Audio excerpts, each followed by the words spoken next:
This is my first day ever of Dynamic Speed Day.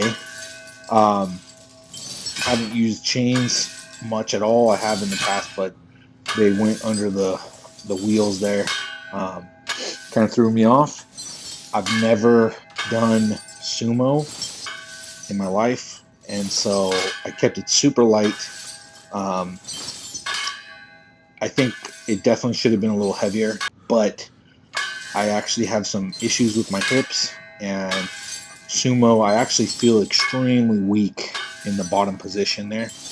Um, if you watch, I use my lower back a lot. I maxed out on this in the gym. I got 573, and everybody said it was a stiff leg. For my first ever max effort day, that's what I did. It was like my first time ever really doing sumo. I tried it a long time ago, but I don't even think I could do like 400 pounds or something. I was like, oh, sumo's not for me.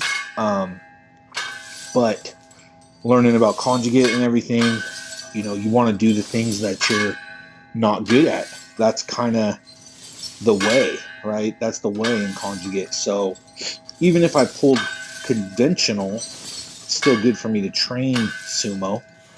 Um, and who knows, maybe I'll actually be really good at sumo. I don't know. I never liked sumo, to be honest. I just aesthetically did not think it looked good. Uh, so it wasn't really an attractive lift for me. But I thought about it, and I used to do like strongman. I used to do tire flips.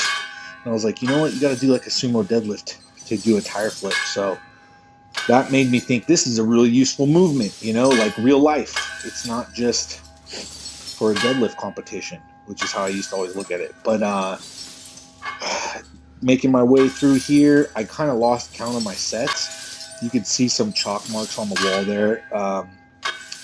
That's one day when I started chalking my sets, which honestly, that's what I should do. But I need to get an actual chalkboard because I think those are going to be there forever now. This was my first accessory movement. I did Romanian deadlifts, and it felt really light, but it actually did. I did start to feel it by the end of it. So it's really interesting for me.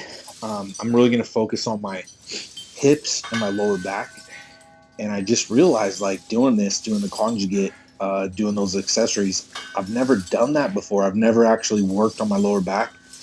And the interesting thing about that is that's actually my strong point. So I'm naturally very strong. My lower back wants to take over everything. So doing accessories for lower back to build it up. Here's another one. This one was really awkward. I have the 100-pound dumbbells there. I know that doesn't look very good. It just felt really weird. I think I need to use a barbell. This was my attempt at good mornings. I do have a pad there for box squats.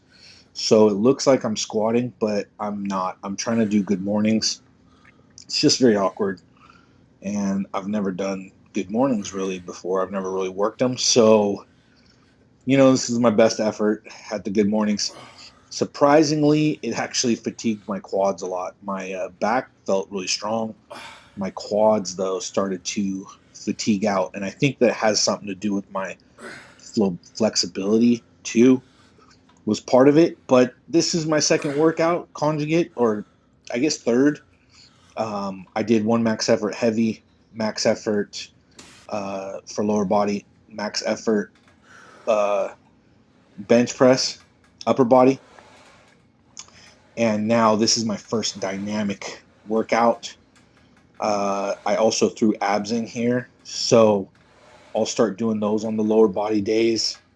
I was doing my lats on the lower body day. That's kind of how I was going to do it. But I think if I'm going to be doing all this lower back stuff and hips, I think I'm going to throw that in on the upper body day, which is what Louis Simmons recommends anyways, because that's for your bench press more than your deadlift. Your lats are. So I'm going to hit my upper body with the lats and arms really hard. Probably not going to do shoulders a whole lot because I have really strong shoulders and I don't want to beat them up anymore. So, and I really need to work on my arms. So I'll probably be working my arms super hard. Yeah, so that's what I'm going to be doing. Thanks for watching. That's me flexing.